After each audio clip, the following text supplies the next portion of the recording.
Alexandre. Oui, bonjour, nous sommes ici dans le studio de Fréquence K. Bonjour à nos chers auditeurs. Nous sommes sur les ondes pour vous parler d'une nouvelle émission qui sera consacrée en fait aux secrets et énigmes de l'histoire. Donc j'invite sur le plateau ma co-animatrice Gabrielle. Bonjour Gabrielle. Bonjour Alexandre. Je suis heureuse de participer à cette émission parce que votre livre est passionnant et je pense qu'on va avoir des révélations surprenantes. Oui, en effet, c'est le cas de le dire. En fait, il faut d'abord que je me présente à nos auditeurs. Donc, je suis écrivain, auteur d'un livre, d'un polar historique sur les facettes cachées de l'histoire. Et ça part de l'Antiquité jusqu'à nos jours. Donc, c'est la thématique ça sera la thématique en fait de nos émissions, de vous dévoiler les mystères et les facettes cachées de l'histoire, comme vous ne les avez jamais vus ni entendus, parce que ce que je vais révéler est totalement inédit, donc ce ne sont pas des faits piochés à droite et à gauche sur Internet. C'est ça le but, en fait, dans le terme de secret, il y a vraiment secret, et secret veut dire que non révélé, donc forcément, c'est ça la quintessence du savoir, voilà, du savoir tel que je l'entends, c'est-à-dire révéler les facettes entières de l'histoire qui sont inconnues. Voilà. Et pour la première émission, nous allons aller sur les mystères des Templiers. Voilà. Alexandre Schadler, vous avez donc écrit un livre qui s'appelle Codex Deus sur les traces des secrets de Dieu et des dieux. Vous êtes donc passionné de secrets, mais de secrets historiques, dont vous avez trouvé des traces réelles. Pouvez-vous m'expliquer d'où vient cette passion et quel est votre parcours? Eh bien, tout d'abord, je voudrais préciser aussi que le livre a obtenu un prix, c'est-à-dire le prix des internautes 2011, comme le roman le plus plébiscité par les lecteurs sur Internet, et que c'est un livre qui aborde les facettes cachées de l'histoire. Pourquoi les facettes cachées de l'histoire? Parce que c'est un sujet qui m'a toujours passionné, en fait, et que depuis mes 9-10 ans, j'étais toujours fourré dans tout ce qui était énigmes, secrets, et plus tard, j'ai fait des études assez approfondies là-dessus, donc j'ai fait ma maîtrise d'histoire. Et j'ai commencé à avoir aussi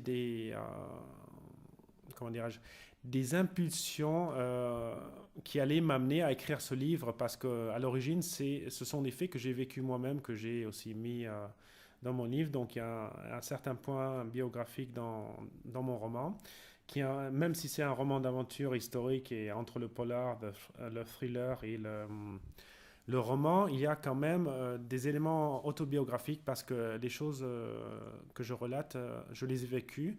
Et ce que je relate aussi, ce sont des événements assez incroyables de personnes que j'ai rencontrées qui ont fait la grande histoire et la petite histoire. Et justement, ce sont des personnes qui sont passées, comme je dirais, de l'autre côté du miroir, c'est-à-dire qu'ils ont eu accès à des dossiers secrets, à des éléments assez troublants sur des facettes méconnues de l'histoire. Et donc, j'ai voulu romancer pour justement garder l'anonymat de certaines personnes qui ont des familles, des descendants, qui veulent rester en fait anonymes pour diverses raisons. Et voilà, je redonne la parole à ma chère Gabrielle. Donc c'est ce qui fait la différence avec dans la mouvance actuelle sur toutes les théories du complot, c'est que vous êtes appuyé quand même sur des preuves. Vous abordez, Alexandre, les secrets des Templiers, qui sont une partie très importante de votre recherche, mais vous abordez aussi un panel immense de tous les secrets cuisants de cette époque. Sur votre 4e de couverture, il est dit « L'heure est venue de lever le voile sur les derniers secrets de l'histoire et de l'humanité ». De quoi s'agit-il ? Eh bien, dans mon roman, je relate des faits historiques très peu connus ou inconnus de la plupart des gens. Et il porte sur plusieurs thématiques, en fait, que ce soit archéologique, historique ou scientifique. Mais le thème principal est est-ce que Dieu existe ? Est-ce que les dieux existent ? Donc, c'est pour ça que le titre de mon livre il s'appelle Codex Deus, donc le code des dieux ou de Dieu. Donc, je parle bien sûr du commencement. C'est-à-dire de l'Antiquité grecque et égyptienne avec les oracles, ce qui est très très important, et plus tard avec tout ce qui est le monde romain et les divinités, pour ensuite passer sur tout ce qui est l'histoire des Templiers et leur survivance qui nous amène vers notre époque actuelle, avec des flashbacks sur la Deuxième Guerre mondiale et d'autres faits inconnus. Et ce qui nous amène justement aussi sur une autre facette cachée qui est la science secrète, donc la science parallèle qui se développe dans les laboratoires secrets justement et qui est en avance sur la science officielle de plus d'une 50aine d'années. Et ce que je relate dans mon livre, c'est aussi les enjeux stratégiques et politiques de ces nouvelles technologies qui vont être à même de supplanter tout ce qui est les énergies fissiles. Donc, ce sont des énergies d'avenir qui ont un enjeu majeur sur la planète et qui auront beaucoup d'impact dans les années à venir. Voilà. Mais tout ça, je le relate avec des personnages qui sont en but à des doutes. Donc, le personnage principal, c'est un archéologue et sa petite amie, qui justement sont un petit peu dans la vie de tous les jours et dans leur vie quotidienne. Et l'archéologue se voit soudainement abordé par un inconnu en plein British Museum. L'action se situe donc à Londres. Et de cette rencontre va naître toute l'histoire, en fait. C'est donc l'archéologue qui va être contacté par un vieillard qui représente une société secrète qui est gardienne de secrets millénaires et qui va petit à petit l'amener à changer sa vie, c'est-à-dire qu'il va sortir de sa vie de tous les jours et il va pouvoir regarder derrière le miroir ce qui s'y passe, c'est-à-dire découvrir des mystères incroyables, avoir des accès à des connaissances inouïes. Et en même temps, il y a un lien avec sa copine qui elle-même avait un grand-père et un père qui a disparu pendant la Seconde Guerre mondiale en mission. Et tout ça, ça a un lien avec l'histoire principale. Donc là, on va partir dans les secrets millénaires qui ont trait à l'Égypte ancienne, à la Grèce antique, mais aussi à l'imbrication de services secrets et de groupements occultes entre la Première et la Deuxième Guerre mondiale. Ce qui va aussi partir sur des technologies secrètes, ce qui nous amène directement à des thématiques très actuelles sur l'énergie. Alors, si je comprends bien, Alexandre, tous les secrets étant posés, Oui, aujourd'hui, nous allons tous les aborder au cours des émissions. voilà, ça va être On donc va une avoir série de grandes d'émissions. révélations aussi sur ce que vous pensez de l'existence de Dieu et des dieux. Voilà, Alors là, vraiment, on va avoir de grandes révélations. tout à fait. Surtout que ça va être une série d'émissions sur ces thématiques-là, dont la première va être aujourd'hui les secrets des Templiers. Bon, ben très bien. Allons-y.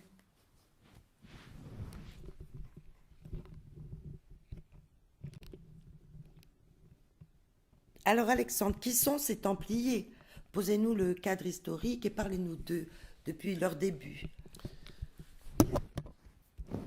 Ben voilà, les Templiers sont un ordre très ancien de moines soldats, ce que tout le monde sait un petit peu déjà. Mais donc le cadre, c'est le XIIe siècle, vers 1129. C'est le début de ce qui allait devenir les Templiers, qui au début s'appelaient les pauvres chevaliers du Christ et du Temple de Salomon.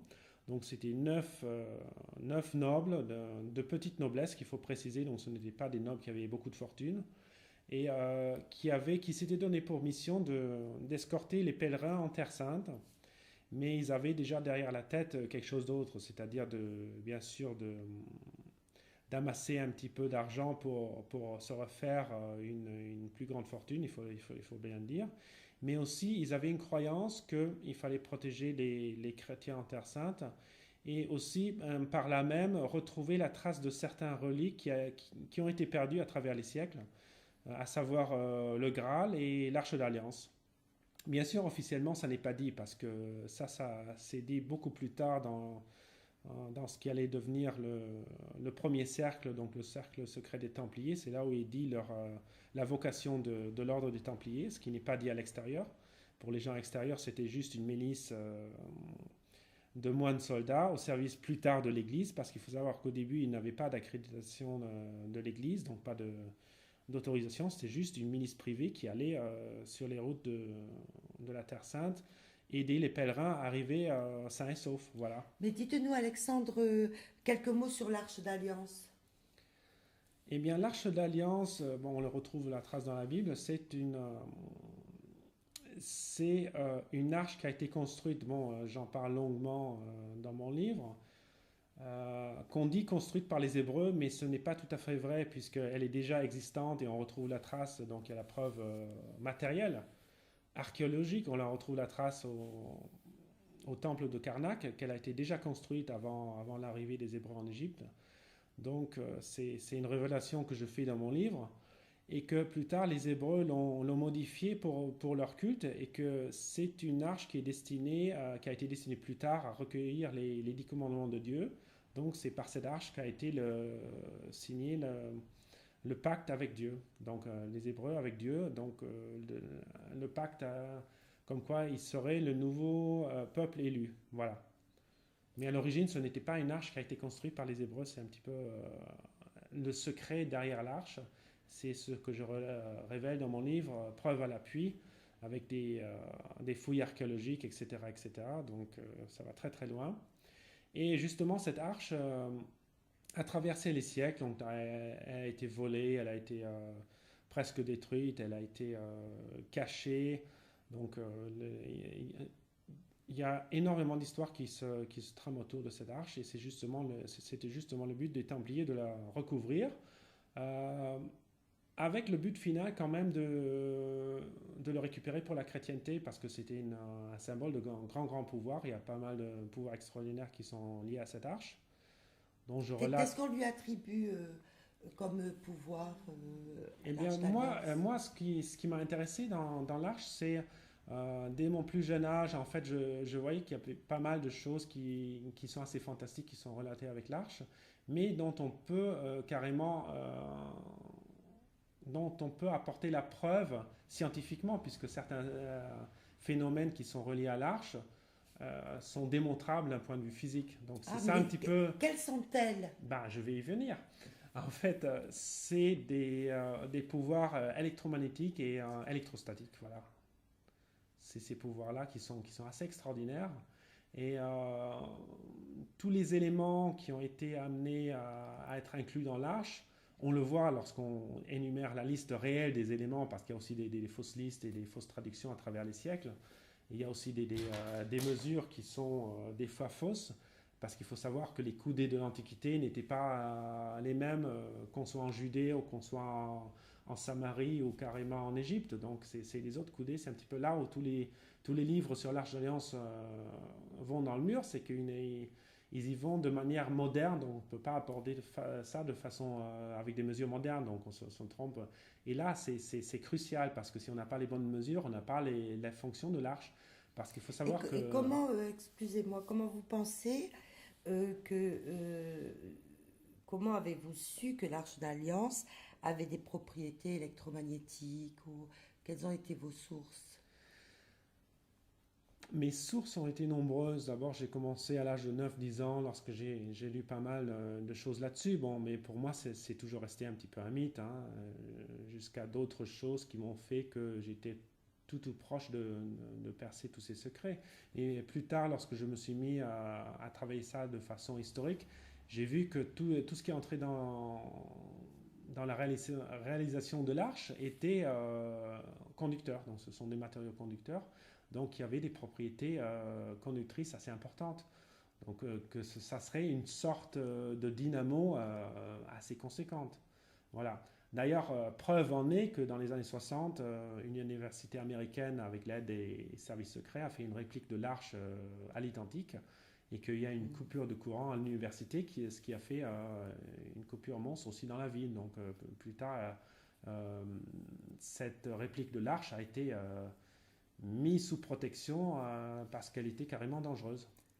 Alors là, voilà, donc il y a des preuves absolument flagrantes de la réalité de cet engin, mais il y a beaucoup plus en fait. On dit aussi qu'au travers des deux anges, il y a l'image de Dieu qui se reflète lorsqu'elle est activée, ce qui n'est pas tout à fait faux, puisque les propriétés électrostatiques, on le voit, qui sont à travers ces deux anges. Encore, c'est un terme assez galvaudé, donc c'est pas en fait deux anges, c'est deux divinités que les Hébreux ont plus tard modifiées, puisque ça n'était pas admis. Mais en fait, les ailes déployées donnent une sorte, font qu'il y a une sorte d'électrolyse qui se fait, qu'il y a une espèce de brouillard électrostatique qui se forme, ce qu'on appellerait dans le langage scientifique un brouillard ionisé, et que donc on ne sait pas ce qui est apparu, mais en même temps, donc des preuves peuvent être apportées que tout cela a été réalisé, donc tout cela a été fait, puisque les mesures et tout ça a été donné depuis l'Antiquité, donc on sait très bien que ça existait. Et de quand date l'Arche d'Alliance, autant qu'on puisse vers 1200 avant notre ère. Donc, et là, elle disparaît officiellement vers moins 600 avant notre ère. Ce qui est faux, parce que en fait, si on regarde bien l'écrit de Joséphus, qui est un historien juif, on voit très bien qu'Alexandre le Grand, à partir de Gaza, est venu à Jérusalem, qui a été accueilli par le grand prêtre, et qu'il a vu l'Arche d'Alliance. Donc on l'a sorti exprès pour lui, qu'il y avait une cachette, et qu'elle n'a pas été dérobée en 600 avant notre ère. Et c'est ça le grand secret un petit peu du dôme Al-Aqsa, c'est qu'il y a plusieurs cachettes secrètes dans le rocher, qui font que même les Romains ne l'ont pas trouvé, même s'ils ont déporté deux grands chandeliers, ce qui est vrai, ce qui a poussé certains historiens à faire l'erreur monumentale de croire que l'arche est passée aussi en possession des Romains, c'est qu'ils ont juste trouvé ce qu'il y avait dans le temple au-dessus, mais pas dans les soubassements, et que les prêtres il y avait plusieurs prêtres qui étaient dévoués à la tâche de cacher chaque fois qu'une invasion était imminente de la cité, l'Arche d'Alliance. Voilà, donc elle a survécu jusqu'à l'époque des Templiers. Et on en a perdu la trace Quand, réellement? Ben, réellement, toujours officiellement, en moins 600, c'est un petit peu sur la date sur laquelle les historiens butent, alors qu'il y a des traces assez véridiques et dont on peut retrouver la preuve à travers l'écrit de Joséphus, donc l'historien juif, avec l'histoire d'Alexandre. Donc, elle est encore existante lorsqu'Alexandre est venu, quoi, en 330 avant notre ère. Donc, forcément, il a vu. D'ailleurs, les descriptions du rideau de velours et tout ça, tout est enfin, du rideau de soie, pardon, tout est très, très, très véridique. On le sait par d'autres sources que la description Il y a qui est des faite du temple éléments. de Salomon est tout à fait correcte. Donc et on retrouve aussi d'autres traces plus tard à travers des écrits romains comme quoi elle serait encore cachée vers moins 100 avant notre ère. Et ils se plaignent aussi que le temple n'est pas rénové, qu'il y a ça et ça de disparu, de non. Donc on voit très bien que tout ça est encore existant, quoi. Voilà, jusqu'à la grande destruction par Titus, par l'empereur de Titus qui rase la ville. Mais là encore, le trésor du temple est amené. Et ensuite, ce trésor lui-même est pillé par les Wisigoths à la chute de Rome. Donc, il y a des parties du trésor qui sont en ce moment même encore en France. Donc, voilà. Ça, c'est le fameux trésor des Templiers, qui n'en est pas un, c'est le trésor des Wisigoths du temple de Salomon. Mais bon, je vais y revenir plus tard. Donc, c'est pour ça qu'il ne faut pas croiser toutes les données. Il faut vraiment voir quelles données sont à ajouter l'une à l'autre, qu'il y a une correspondance. Sinon, si on met tout à tort et à travers, c'est vrai qu'on part sur des pistes absolument farfelées. C'est un petit peu le travail de l'historien que de faire la part des choses, de démêler le vrai du faux. Voilà. Et pour en revenir donc à nos Templiers, Oui.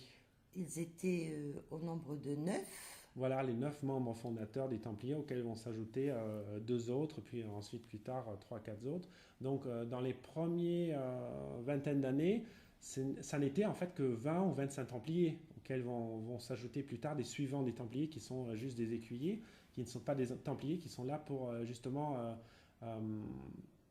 transporter leurs armes, transporter leurs vivres. Donc voilà, ce sont les suivants, ce qu'on appelle les suivants. Et plus tard, l'ordre va être vu que ça marche très très bien. L'ordre va être amené à être authentifié comme aide auxiliaire de l'Église en 1139 par une bulle papale du pape, que je me souviens bien, Benoît VIII, qui va les officialiser en tant qu'aide de l'Église, donc ils ont officiellement acte de protéger les pèlerins en Terre Sainte, mais aussi de garder les caisses royales, donc de certains comtés en France. Donc là, ils commencent un petit peu à avoir beaucoup plus d'influence.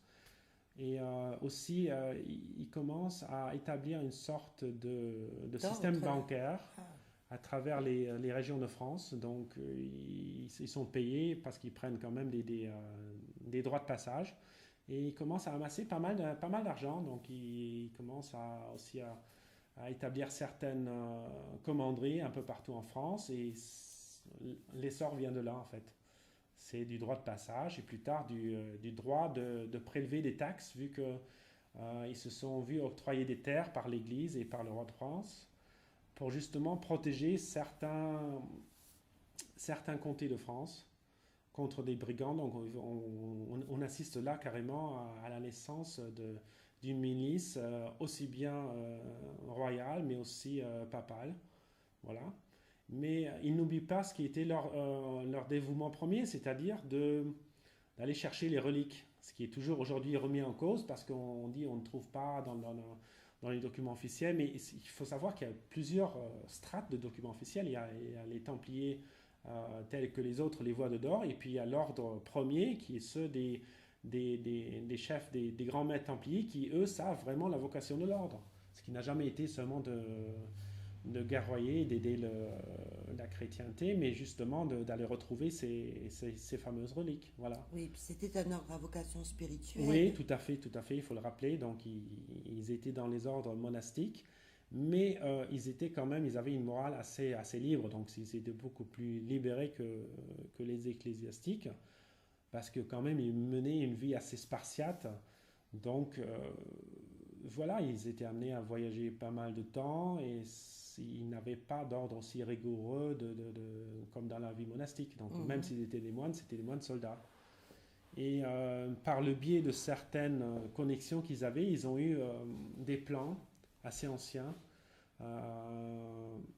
par l'Italie, et il semblerait, du temple de Salomon, donc une esquisse de l'ancien temple de Salomon, et qu'une entrée se situerait sous les... à l'époque, il y avait ce qui était le temple de Salomon était sous les sous-bassements des écuries, en fait. Il restait des couloirs de temple sous l'écurie, ce qui était... parce qu'entre-temps, beaucoup de siècles ont passé, il y avait une citadelle qui a été bâtie dessus, et voilà, tout ce qui restait, c'était des écuries, il y avait des pans entiers de murs qui jaillissaient de là, dont personne ne savait à quoi, parce qu'il n'y avait pas encore d'archéologie, à quoi ça pourrait bien appartenir. Donc, et là, en fait, en secret, ils ont établi leur campement là, en fait, leur quartier général. C'est pour ça qu'ils sont appelés aussi plus tard les chevaliers du temple de Salomon. Et ils ont fait vœu sur le mont Sion, justement, de retrouver les saintes reliques. Et c'était un vœu secret, donc c'est pour ça que c'est resté secret. C'était le vœu secret des Templiers, c'était la fondation en tant que telle des Templiers. Et là, ils ont fait des excavations, c'est carrément les ancêtres des archéologues, avec pas mal d'outillage, donc ils ont eu pas mal d'aide aussi locale, ils ont fait pas mal de recherches en amont aussi pour savoir ce qu'il en était. Et finalement, ils ont débouché sur des ailes secrètes, sur des couloirs secrets qui étaient sous un dallage assez épais, paraît-il. Et il semblerait, donc je mets ça au conditionnel parce que là je suis sur des faits historiques, il semblerait qu'ils aient retrouvé l'arche, voilà. Ah, voilà une grande révélation. Et qui sont les descendants de ces Templiers aujourd'hui? Les descendants de ces Templiers, ce qu'il faut savoir, c'est qu'après la grande rafle de Philippe le Bel, donc là encore il y a une grande erreur historique qui est faite, c'est que on a décimé tous les Templiers ont été arrêtés, dont l'ordre a cessé d'exister, ce qui n'est pas vrai du tout, parce qu'en 1307, date de la chute des Templiers, il y avait plus de 3500 environ, 3500 Templiers en activité, et que d'après les registres royaux, il n'y a que 875 ou 78 qui ont été arrêtés, des Templiers qui comptent, c'est-à-dire les grands maîtres et autres. Donc on voit bien que tous les Templiers n'ont pas été arrêtés. Il y a beaucoup de Templiers qui ont pu fuir, notamment sur la côte, tout ce qui est la côte atlantique, donc par La Rochelle vers l'Angleterre, ou tout ce qui est Pyrénées vers l'Espagne et le Portugal, et ici même à Nice et dans la région, directement vers la Terre Sainte, parce qu'il faut savoir qu'ils ont, même s'ils ont guerroyé contre Saladin et les autres, ils ont fait des pactes avec certains tribus arabes, donc ils se sont établis certains fiefs, donc ils pouvaient y retourner.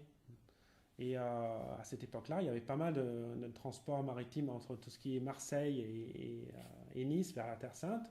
Donc on connaît le cas de 2 Templiers qui sont allés vers la Terre Sainte et qui, malheureusement pour une affaire de cœur, sont revenus à Nice et qui se sont fait arrêter plus tard, quoi. Donc là, ce sont des faits aussi avérés qui ont trait avec l'histoire de Nice. C'est une histoire assez romantique, mais qui a eu une fin tragique, puisque vu qu'ils sont revenus, ils se sont fait arrêter à ce qui est à Aix-en-Provence et ils sont partis au bûcher. Donc là, ça a eu une fin tragique. Et il faut savoir aussi que Nice, en ordre de grandeur, c'était la 2e commanderie après celle de Paris. Donc il n'y a pas un trésor des Templiers, il y a plusieurs trésors des Templiers, et la plupart des temps, c'est des petites, ce qu'on appellerait des petites bourses avec quelques deniers, quelques tournois. Donc c'est pas vraiment le trésor dont tout le monde parle. Donc ça c'est vraiment... Il y a plusieurs trésors des Templiers, il y a le trésor des commanderies, les principaux, et puis aussi les petits trésors. Donc il n'y a pas un trésor qui serait une montagne entière de pièces d'or, c'est un petit peu un folklore imaginaire, mais il y a véritablement des trésors des Templiers, donc, dont un qui est toujours sous l'aile nord de ce qui est aujourd'hui le château de Nice, parce qu'il a été miné par le roi Louis XIV lorsqu'il a pris d'assaut la ville. Et malheureusement, c'est sous cette aile où était caché le trésor des Templiers de Nice. C'est un petit peu ce que j'ai découvert, dont personne n'a connaissance. Et voilà, c'est comme ça qu'un trésor, des fois, peut être enseveli et ne plus être trouvé. Mais il y a d'autres trésors qui ont été par la suite amenés, qui sont aujourd'hui dans les banques en Angleterre, quoi. C'est aussi simple que ça, parce que les Templiers ont survécu et leurs descendants ont fait des pactes à travers l'Europe. Et vu qu'ils ont été assez persécutés par l'Église, parce qu'ils ont un petit peu changé de cap, dirais-je, vis-à-vis de l'Église, ils se sont plus tard attelés à œuvrer contre l'Église. Donc c'est un petit peu c'est plus les Templiers de l'origine. Voilà, c'est un petit peu la grande histoire des Templiers. Ce que je relate dans mon livre, c'est la base des Templiers et leur survivance jusqu'au XXe siècle, jusqu'à début du XXIe siècle. Donc, Et alors aujourd'hui, qui sont-ils? qui sont-ils? C'est une très très bonne question auquel je vais répondre. C'est-à-dire que aujourd'hui, les Templiers, ce sont certaines familles nobles qui ont émigré la plupart du temps vers l'Autriche, vers l'Allemagne ou vers l'Angleterre ou d'autres pays, aussi à Venise. Le pourquoi et le comment, ça j'ai su que assez récemment, il y a quelques années pour Venise, parce que j'étais assez surpris de voir des connexions incroyables à Venise avec les Templiers, ce que je ne soupçonnais pas du tout. Je m'étais tout d'abord attelé à tout ce qui est l'histoire des Templiers en France, et plus tard j'ai fait moi-même d'ailleurs des recherches assez poussées sur tout ce qui est commanderie dans le sud-est. Et plus tard, j'ai découvert un pan entier de ce qui m'était inconnu sur l'histoire de Venise, comme quoi ils avaient financé des expéditions de découverte avec des grandes familles vénitiennes et qu'ils avaient fourni énormément de systèmes bancaires qui a aussi avec la Lombardie. Tout ça a été le fait de Templiers assez connus, quoi. On en retrouve des traces un peu partout. Donc ils ont été très très prospères et très actifs même après leur chute, mais plus en France. En France, après leur chute, c'était embryonnaire, donc il y avait quelques familles qui ne disaient pas qui ils étaient, qui se sont cachés dans des monastères et qui ont carrément adopté le style de vie du monastère ou de l'ordre des cisterciens, alors que c'était d'anciens templiers, donc ils ont disparu en France de la surface, mais jamais en clandestinité. Et plus tard, de par la guerre des religions et tout ça, ils sont plus ou moins partis soit vers l'Allemagne lorsqu'il y a eu la guerre entre les catholiques et les protestants. Ils sont revenus, donc il y a eu des liens qui se sont tissés entre l'Allemagne et la France assez conséquents. D'ailleurs, on voit un descendant des Templiers qui, en Première Guerre mondiale, je le relate dans mon livre, passe allègrement les frontières, alors qu'officiellement les deux pays sont en guerre.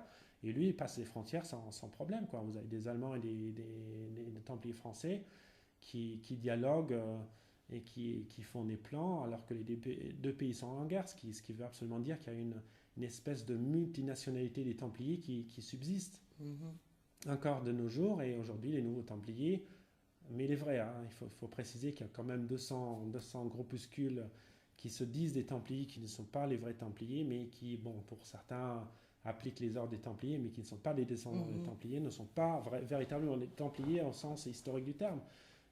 Je dis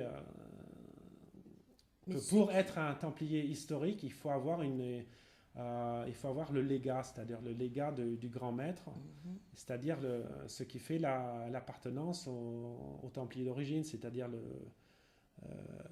l'anneau du premier cercle du temple de Salomon. C'est un anneau, un sigle secret qui est transmis du grand maître à son descendant. Et aussi l'épée de Jacques de Molay, qui officiellement a disparu, mais dont j'ai personnellement vu l'existence. Donc là, c'est encore une autre chose que j'ai vécue dans mon enfance, de par ma mère qui m'a amené avec certains contacts qu'elle avait. Donc j'ai pu rencontrer un grand maître templier et j'ai vu cette épée au mur, quoi. Et à cette époque-là, je ne savais même pas encore l'histoire, mais je me souviens bien que je l'ai regardé pendant une quarantaine de minutes. Donc je sais très bien quelle date il était inscrite. Et puis bien plus tard, j'ai vu, mon Dieu, c'était l'épée de Molay qui officiellement a disparu. Et voilà, c'était ici même, dans l'Hérault, en France. Et que lui, en fait, c'était quelqu'un de très bizarre, de très secret, dirais-je. Parce que lui était beaucoup dans tout ce qui était les cercles royalistes. Donc c'était quelqu'un qui œuvrait carrément pour rétablissement de la royauté en France. Donc c'était quelqu'un qui était amené à être beaucoup contre l'État et de par ce fait, il était assez surveillé. Donc voilà, il ne nous a pas donné son vrai nom, etc., etc. Mais il laissait traîner des factures d'EDF où on voyait son vrai nom. En même temps, c'était pas très très secret tout ça. Donc voilà. Mais là, ce sont des souvenirs qui me sont restés, parce qu'à cette époque-là, parce que j'avais 9-10 ans, bon, je m'intéressais beaucoup à tout ce qui était Égypte ancienne et la Grèce antique, mais pas du tout ce qui était Templier. Donc c'est bien plus tard que ça allait. Mais c'est une constante dans ma vie. Je repartais toujours sur des connexions qui m'amenaient à repartir sur d'anciennes choses que j'ai vécues et de personnes que j'avais rencontrées. Donc, comme si voilà. Vous étiez sur la route pour être en contact avec, Voilà. comme un chemin de piste pour Tout à fait. C'est pour d'ailleurs avoir comme de ça. la matière à nous dévoiler. C'est tout à fait comme ça des aussi que secrets. j'ai conçu mon roman. C'est quelqu'un qui est dans sa vie de tous les jours et d'un coup il fait une rencontre qui va bouleverser sa vie, quoi. Comme ça, il peut en arriver plein. Comme ça se passe Oui, souvent. mais dans tous les domaines, il peut y avoir des Mhm. sportifs qui rencontrent quelqu'un qui va l'amener sur le voie ou quelqu'un qui n'est pas encore chanteur. Donc il y a des cas La dans tous loi les domaines. Mais ça, d'attraction. ici, c'est plus le cas sur tout ce qui est mystère, énigme, histoire. Et voilà, je me suis retrouvé propulsé. Et en même temps, si plus tard, j'avais pas eu les relatations sur cette épée-là, j'aurais pas eu le déclic de voir, ah ben c'était ça, ça, ça. Et aujourd'hui, elle est toujours officiellement disparue. C'est comme certains documents que j'ai vus qui sont officiellement brûlés en 1945 dans la Grande Guerre et que j'ai vus. Donc, c'est des documents qui juste ne sont plus accessibles même aux historiens, mais qui me sont assez accessibles parce que c'est des archives privées. Et c'est ce dont je parle aussi dans mon roman. De quel document là Là, ça parlait en fait d'une résurgence royaliste et c'est des documents signés de la main de Napoléon. C'était le fameux dossier Lecoq, pour ne pas le nommer. Donc, ce qui a pas mal fait couler d'encre au 19e siècle parce que voilà, il y a eu une survivance de la famille royale et on a fait taire pas mal de témoins. Donc, ça a été une construction, une machination monstre, alors qu'il y a pas mal de documents qui existent, qui ont été mis au secret justement pour pas gêner l'histoire officielle. Voilà, mais bon, là c'est encore une autre histoire, mais il faut savoir que les Templiers et les royalistes sont dans le XXe siècle beaucoup ensemble. Voilà. Ah oui. Eh bien, merci Gabriel pour ces questions très pertinentes. J'espère que les auditeurs auront pris du plaisir à découvrir les pistes cachées des secrets de l'histoire. Et je vous donne donc rendez-vous dans 14 jours pour la suite et fin de la thématique sur les Templiers qui va s'intituler « La survivance des Templiers et leur influence dans le XXe siècle ».